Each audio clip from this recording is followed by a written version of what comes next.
Assalamualaikum warahmatullahi wabarakatuh. Waalaikumsalam warahmatullahi wabarakatuh. Waalaikumsalam. Terima kasih sudah aktif ya mengikuti ini. Baik, kita mulai saja. Matikan dulu gambar Pak biar mudah, biar enak ya. Ini sebenarnya adalah materi yang ke-8, tapi kita percepat hingga kita mengetahui dapat apa macam-macam dari informasi yang ada dalam sebuah perusahaan ya. Jenis-jenisnya apa aja gitu ya. Jadi ini yang pertama adalah ya, yang penting kalau kita lihat itu ada namanya transaction processing system ya. Apa transaction processing system ini? Adalah memang sebuah sistem informasi yang dibuat ya. Jadi ini kan informasi dalam praktek, artinya informasi yang dibuat oleh beberapa perusahaan, dibangun untuk menyelenggarakan aktivitas perusahaan. Nah, kalau yang terakhir proses sistem ini lebih melihat bahwa ini bagaimana sebuah sistem seperti informasi akuntansi, ya, seperti sistem informasi akuntansi menjadi sebuah sistem yang mengubah data menjadi informasi. Sistem ini akan mengumpulkan data transaksi misalnya. Ya katakanlah kalau kita orang akuntansi, ini betul-betul mengarah ke sistem informasi akuntansi yang nyata ya dibangun. Tidak, sistem itu dibangun dengan computerized dan dijalankan dan dia memasuki semua sistem yang ada.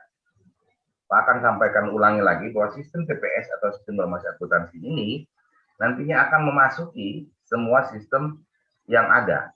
Ya, sistem informasi yang ada, karena bagaimanapun juga sistem informasi perusahaan yang ada dibangun oleh suatu manufaktur atau perusahaan itu pasti mau mendapatkan data transaksinya. Nah, inilah peranan nanti sistem informasi akuntansi hingga dia bisa menjadi sebuah sistem yang ada pada setiap sistem informasi di dalam perusahaan. Oke. Ya, ini model itu adalah penyederhanaan ya. Ini ada manajemen ya, ini ada data processing software. Manajemen itu mendapatkan sebuah informasi nanti berbentuk financial statement ya itu lalu dibuat sebuah database informasi akuntansinya ya.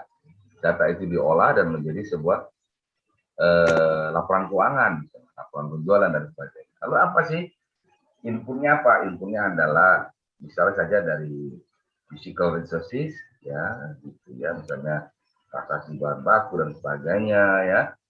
Lalu itu ditransform dan misal kalau ini manufaktur ya, ini menjadi outputnya juga adalah misalnya barang produksi, barang jadi ya. Jadi model TPS ini menggambarkan bahwa terjadi pemrosesan transaksi di sini. Terjadi pemrosesan transaksi di sini, lalu ditransform masuk ke dalam database ya. Database misalnya ada apa namanya interface-nya. Interface itu tambahan kita bagaimana memasukkan data tadi melalui sebuah interface. Kayak kita masuk ke jurnal ya, tapi di komputer. Tapi pengembangan TPS sudah banyak sekali. Ada namanya jurnal ID yang berbasis cloud. Berbasis cloud accounting. Jadi di dalam perusahaan itu TPS-nya ada di eksternal. Jadi di perusahaan itu membangun sebuah proses yang ada di eksternal ya. Ya, bagaimana ini bisa diikuti oleh yang lain ya? Bisa diikuti semua? Di Feni ini bisa mengikuti? Feni mana? Bisa, Pak. Bisa ya. Nggak apa-apa, ditampilkan saja gambar-gambarnya, video-videonya ya, gambarnya. Karena Pak ini Pak sengaja inikannya, ya kalau tidak ya bisa saja Pak sampaikan ya. Tapi agar sinyalnya baik ya. Sinyal yang kita rapati baik sehingga kan Pak mengcase-nya sehingga menjadi baik. Ya. Jadi ini saya rasa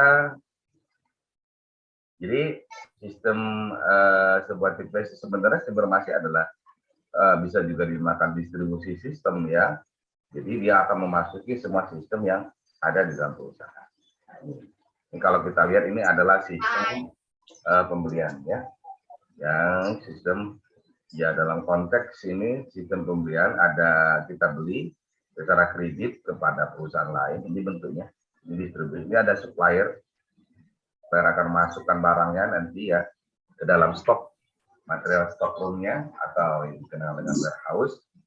Ini supplier juga pemasok. Ini akan memberikan apa namanya?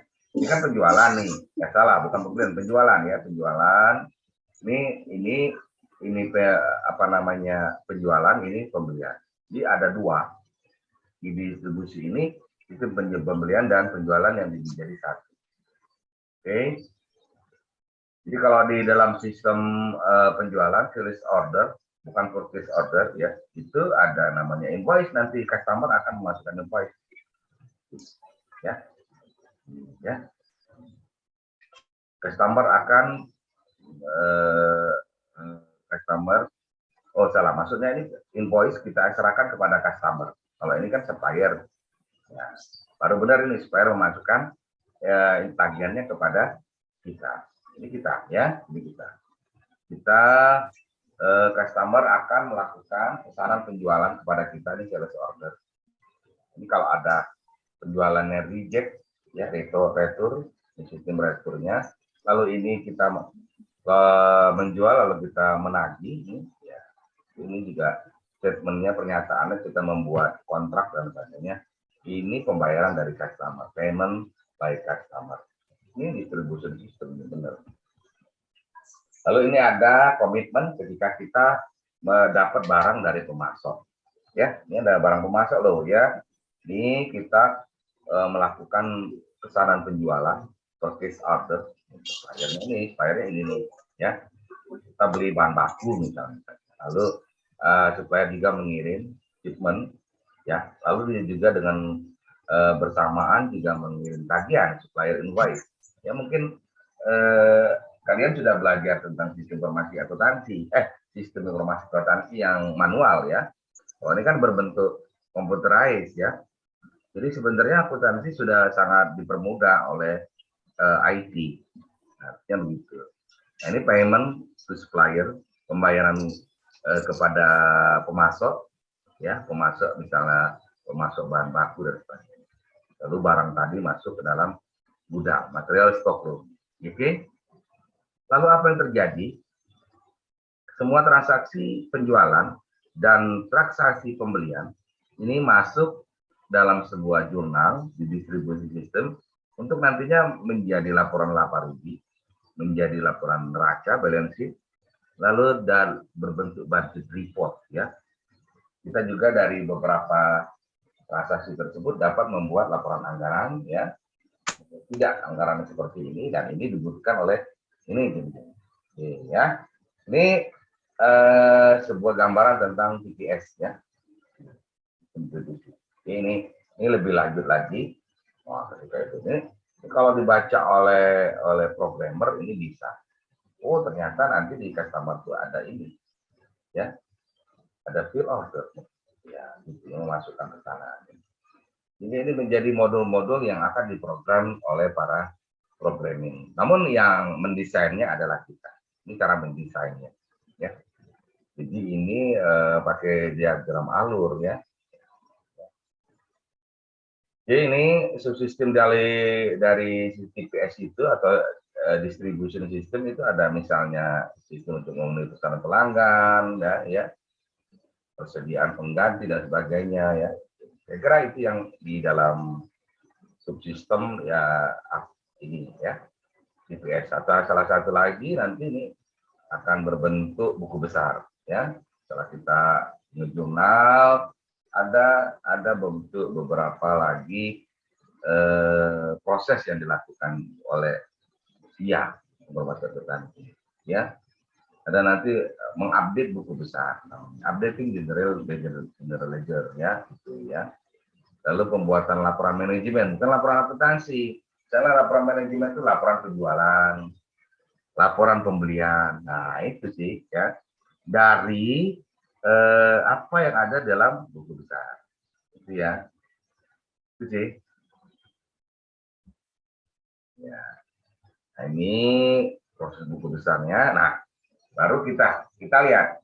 Itu yang kita pelajari di sistem informasi akuntansi 1 dan akuntansi 2 ya.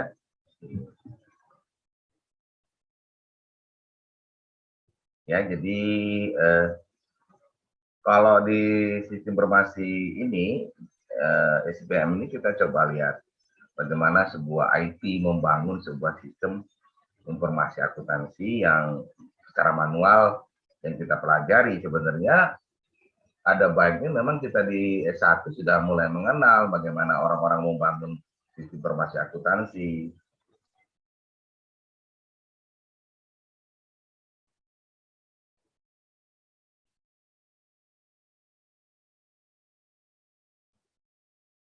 Ya, lalu apa yang dibangun orang setelah membentuk sebuah sistem informasi akuntansi, TPS?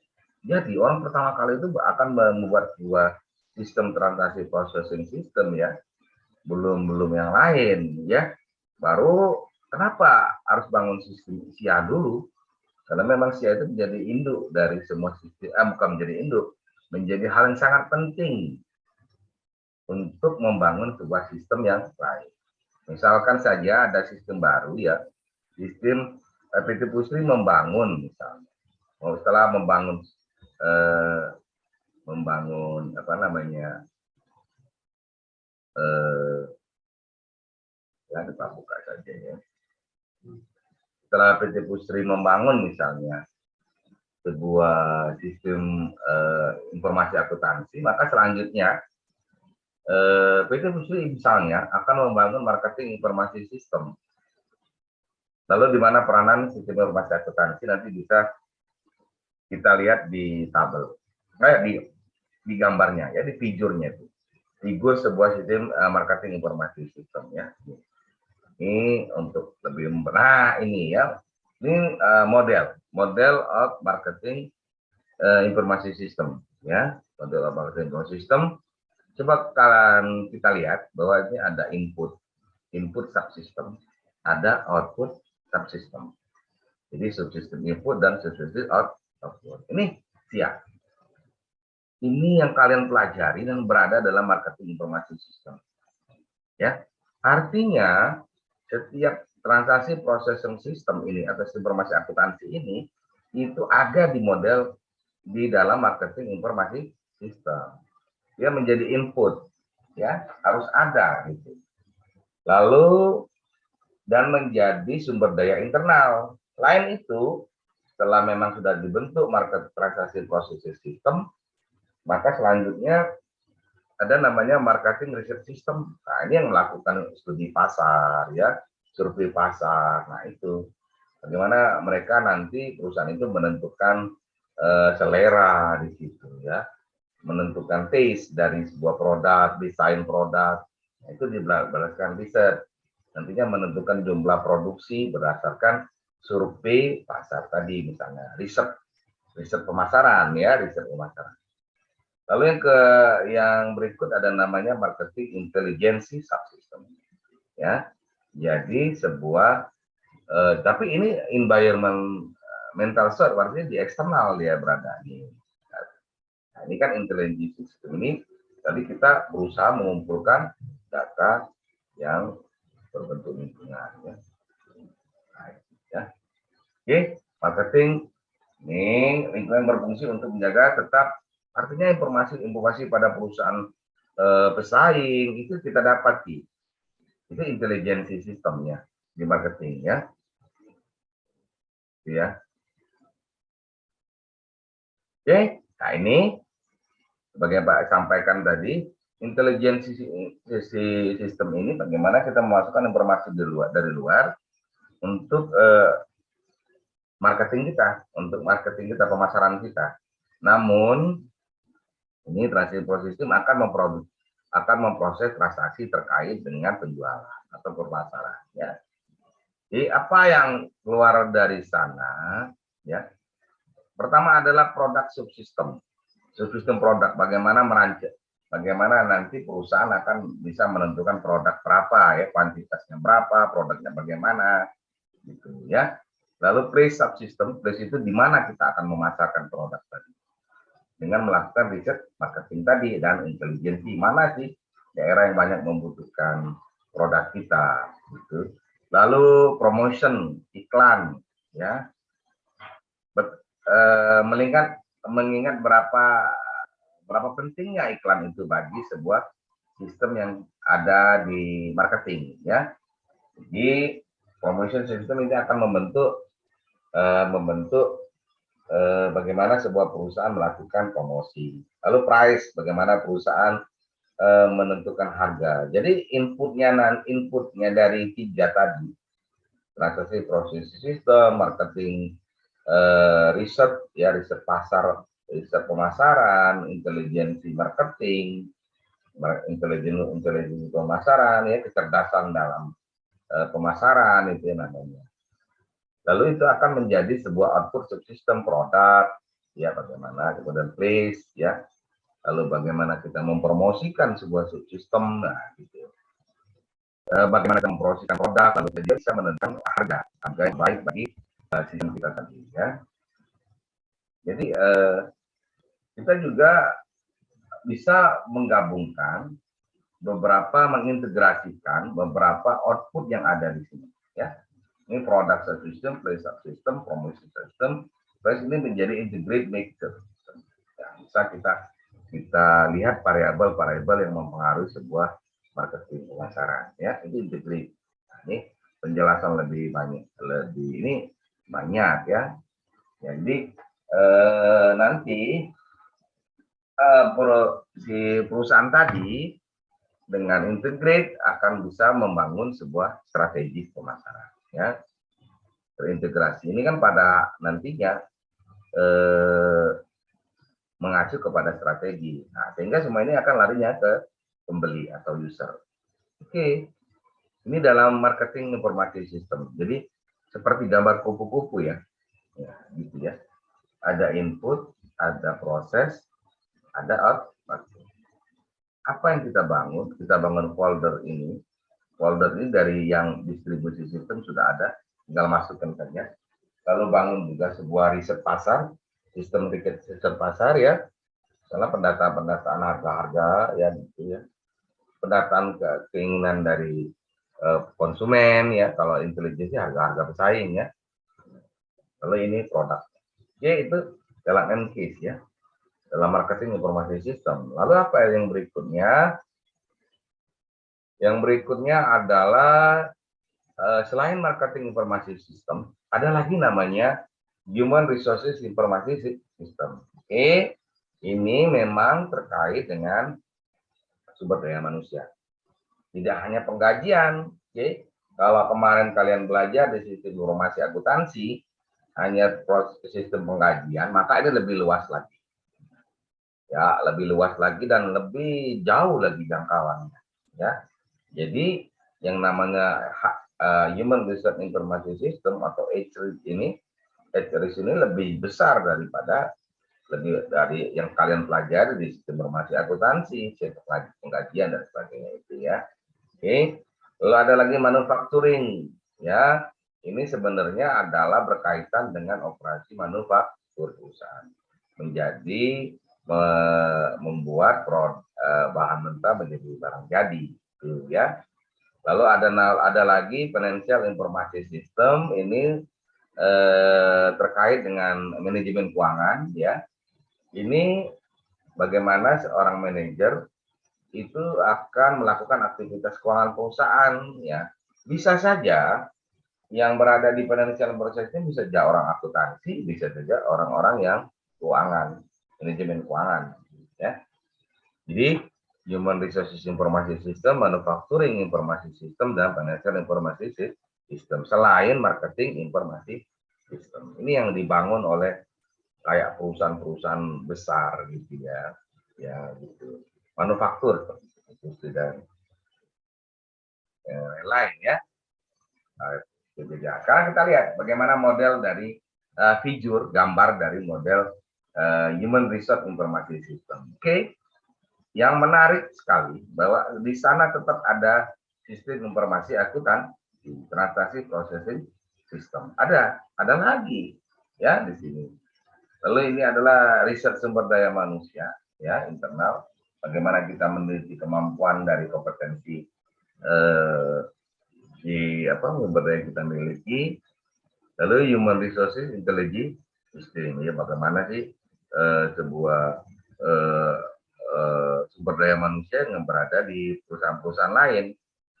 Makanya sering terjadi misalnya, oh ternyata perusahaannya memiliki kompetensi pada karirnya lebih tinggi. Kenapa? Karena dia melakukan pelatihan. Ya. Apa yang didapat dari sebuah human resource information system? Itu pertanyaannya.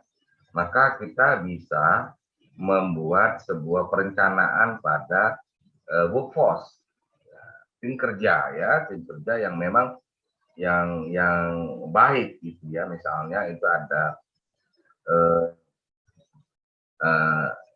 tim kerja virtual management gitu ya, yang mereka tidak bertemu tapi tetap bisa bekerja ya. Ada lagi workforce itu banyak workforce tim kerja dalam pembentukan kualitas, misalnya tim kerja ISO ya, VPM, International Standard Organization kalau itu. Itu kan ada ISO 9000 ya, 9001 pada manufaktur. Kemudian recruiting subsystem, bagaimana sistem yang mengatur tentang penerimaan karyawan. Lalu lagi ada lagi workforce management, ini bukan ini kalau tadi perencanaan, sekarang bagaimana mengelola tim kerja tadi, workforce-nya. Lalu compensation subsystem mengatur tentang pengkajian. Kan ini kan ada transaksi, ada human research. Riset ini dapat dari riset tentang sumber daya manusia dapat kita melakukan penggajian kompensasi. Berapa sih? Bagaimana dengan perusahaan lain menggaji? Nah, itu kembali ke dalam intelligent human resources-nya ya. Bagaimana kita menyelidiki perusahaan lain mampu membayar gaji dibandingkan perusahaan kita agar kita tidak kehilangan karyawan. Lalu manfaat, subsidi manfaat, kesejahteraan ya. Kemudian apa yang diberikan orang perusahaan lain terhadap karyawannya itu berada dalam proses kompensasi dan benefit ya. Kemudian environmental reporting subsystem, jadi sebuah pelaporan tentang bagaimana lingkungan menanggapi tentang human resource ya, tenaga kerja. Ya. Itu saja dalam model Haris yang bisa dijelaskan ya. Sebenarnya lebih baik di buku lebih jelas lagi ya. Baca apa hanya brainstormingnya saja ya. Lalu yang berikut adalah sebuah sistem yang dibentuk dengan menggunakan model manufacturing information system. Jadi ini model manufaktur ini adalah sistem yang bercerita tentang bagaimana barang mentah menjadi barang jadi. Oke. Tetap ada di dalam input subsystem adalah transaksi processing subsystem. Betapa pentingnya kalian yang berada di informasi akuntansi, karena kalian akan berada di semua subsistem yang ada, sistem yang ada, ya. Karena kita harus memproses semua transaksi, oke? Ini transaksi produksi loh, ya. Ini adalah engineering industrial, subsistem industrial, engineering bagaimana, ya. Ini tetap internal research, bagaimana melakukan proses produksi dan sebagainya, ini dilakukan di sini. Termasuk di sini adalah penelitian dan pengembangan, bagaimana mengembangkan sebuah perusahaan ya, mengembangkan sebuah proses produksi. Nah ini manufacturing intelligence system, bagaimana environment shock-nya, sumber-sumber dari luar, eksternal ya. Kita juga memasukkan informasi dari sana, kita olah. Misalnya di perusahaan lain memiliki sebuah kemampuan dalam mengelola bahan, mengelola biaya, kita biaya menjadi rendah untuk produksi yang sama dengan kita. Kenapa? Kenapa mereka bisa menjual lebih murah? Apa ada kaitannya dengan proses produksi ya? Dia menggunakan bahan mentah yang efisien dan sebagainya. Apa yang menjadi output? Jadi sistem ini, apa yang dihasilkan oleh manufacturing informasi sistem, ini yang dihasilkan. Yang pertama adalah production subsystem, sistem produksi. Oke, bagaimana memproses proses produksi ini namanya production subsystem. Oke, lalu membentuk sebuah sistem persediaan, inventory subsystem. Ini inventory subsystem, sistem persediaan. Jadi karena memang proses di manufaktur atau proses di produksi membutuhkan ketersediaan persediaan. Oke, kan ada rumus-rumus ROQ dan sebagainya. Kemudian kualitas dari barang kita. Itu bagaimana juga kualitas barang kita, quality system. Lalu yang keempat, bagaimana membuat cost system. Jadi ada sistem biaya di dalam manufaktur, sehingga terbentuklah yang namanya harga pokok produk. Oke ya, cost system itu kan akuntansi biaya ya. Oke, ini adalah pekerjaan dari manufacturing informasi sistem. Oke, betapa kecilnya kita ya, karena kita bagian, walaupun kita ada di setiap sistem, tapi kita bagian dari sebuah sistem. Oke, transaksi proses sistem. Di sini ada orang produksi, kalau di marketing ada orang, kalau di sini ada orang SDM, manajemen sumber daya manusia ya, maaf ya. Kemudian kalau di marketing ada manajemen pemasaran, lalu kita tetap ada di sana. Oke, kalau ini kan manajemen produksi ini, ya di manajemen dipelajari ya. Jadi ada manajemen pemasaran, ada manajemen produksi, ada lagi manajemen keuangan ya, ada lagi manajemen sumber daya manusia atau manajemen SDM. Oke. Itu sih konsentrasi yang ada di manajemen, ternyata dia membentuk sebuah sistem. Oke. Dan kita tuh tetap ada pada setiap bagian subsistem itu. Sistem informasi kita, akuntansi kita tuh ada ya. Yang terakhir adalah model financial informasi system. Oke. Bagaimana ini membentuk sebuah sistem keuangan, tapi bukan sistem informasi akuntansi. Ya, ada ilmu lagi namanya ilmu keuangan, ya, bukan ilmu akuntansi, ya, namanya financial, misalnya financial management, ya, ada lagi Islamic finance, nah, itu banyak sekali berkembang sekarang, ya. Kalau kita ada Islamic accounting, ya, tentang syariah. Berarti manajemen ada juga, ada Islamic finance yang sekarang banyak dicari oleh bank syariah, ya. Orang-orang yang keluaran dari Islamic finance banyak dicari. Dan ketika kalian belajar akuntansi, kalian bisa menyambung, meneruskan pada financial management, ya bisa saja. Seperti Pak itu orang pertama akuntansi, kemudian menyambung ke financial management, nyambung lagi ke S3 misalnya, nyambung lagi ke financial management, tetap ya. Hanya lebih konsentrasinya ke Islamic finance misalnya. Jadi tetap di model financial informasi sistem ternyata transaksi proses sistem atau sistem informasi akuntansi juga ada. Oke, di sini ada internal audit, ya, orang akuntansi yang diletakkan di keuangan yang kerjanya untuk melakukan pemeriksaan secara internal. Lalu ini financial intelligence system, environment, ada pasar modal, banyak sekali. Ada financial teknologi ya, gitu ya. Karena IT informasi keuangan ini ya itu sangat berkembang ya. Kalau dulu kalian misalnya saja mau bayar sesuatu harus lewat ATM, sekarang kan bisa lewat aplikasi Dana. Itu sebenarnya financial teknologi ya, fintech kata orang ya. Apa yang didapat dari ketika perusahaan membangun sebuah financial information system atau sistem informasi keuangan. Apa yang mereka dapat? Yang pertama, mereka membangun sebuah sistem, outputnya mereka dapat sistem tentang peramalan, bagaimana mengestimasi, ya. Jadi dia bisa mengestimasi, memproyeksi neraca, memproyeksi laba rugi, gitu ya. Jadi sebetulnya di financial keuangan, ya di financial management itu juga bisa melakukan tentang forecast. Dia mempelajari forecast. Namanya proyeksi laba rugi. Lalu ada funds management, manajemen pengelolaan dana, ya, bagaimana mengelola dana dari mendapatkannya, mengelolanya dan mengembalikannya lagi menjadi dana. Itu funds management. Lalu yang berikut adalah sistem pengendalian, control system, agar ini jalannya control system akan kita pelajari di pengendalian manajemen, ya. Ini kan informasi dan pengendalian manajemen. Oke, kontrol itu adalah pengendalian. Bagaimana mengendalikan perusahaan ini sehingga menjadi tidak terlalu boros, efisien, ya.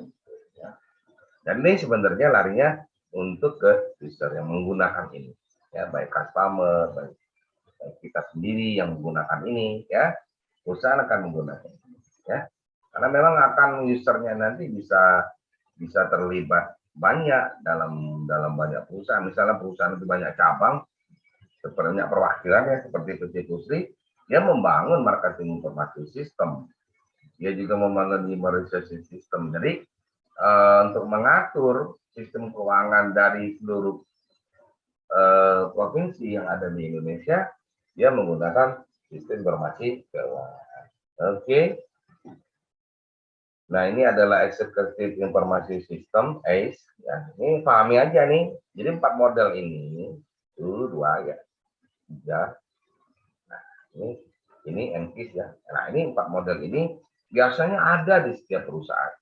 Yang BUMN biasanya ada. Setiap BUMN yang manufaktur, ya. Kalau yang BUMN jasa perbankan dia tidak memiliki manufaktur saja. Manufaktur informasi sistem, dia marketing punya, ya, perusahaan perbankan. Lalu human resource informasi sistem juga punya, pengkaderan dan sebagainya, ya. Lalu manufaktur mereka tidak punya karena perusahaan jasa. Manufacturing ini biasanya pada perusahaan industri yang memproduksi barang, ya. Kemudian kalau sistem informasi keuangan punya. Jadi kalau kalian bagian dari sistem informasi keuangan di sebuah perbankan, kalian masuk dalam bidang treasury, jual beli surat harga, gitu ya, beli saham, jual lagi, kan banyak di bank kan banyak orang nitip uang, bisa dimanfaatkan. The Executive Information System, suatu sistem yang memberikan informasi kepada manajer tingkat lebih tinggi. Jadi ketika gabungan dari empat sistem informasi tadi, itu membentuk sebuah Executive Information System. Ya, itu ya. Nah, ini Asian.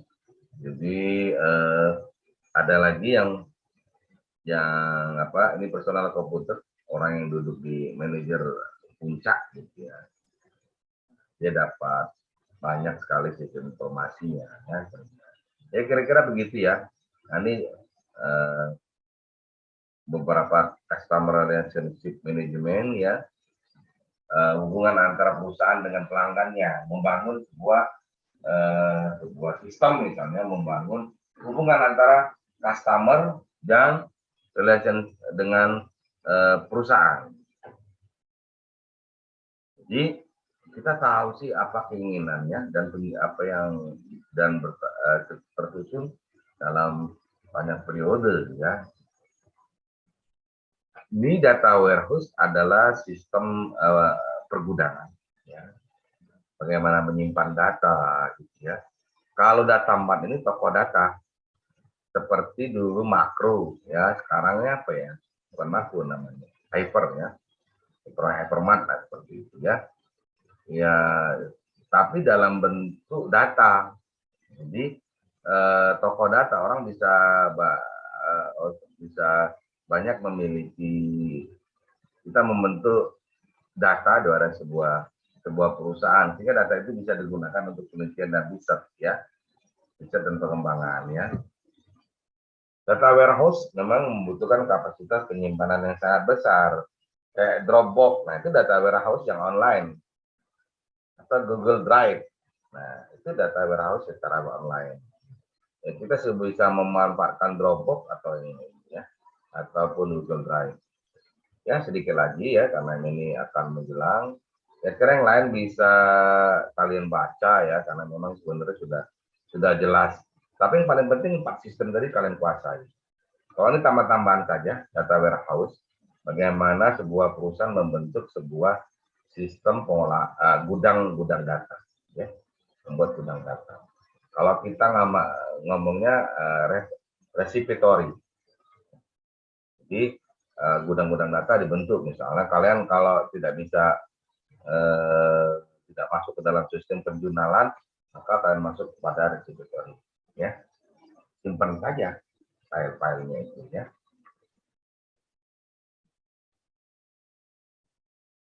Mana lagi yang perlu Pak sampaikan, data mining. Pak kira sampai di sini saja yang bisa Pak sampaikan ya. Assalamualaikum warahmatullahi wabarakatuh.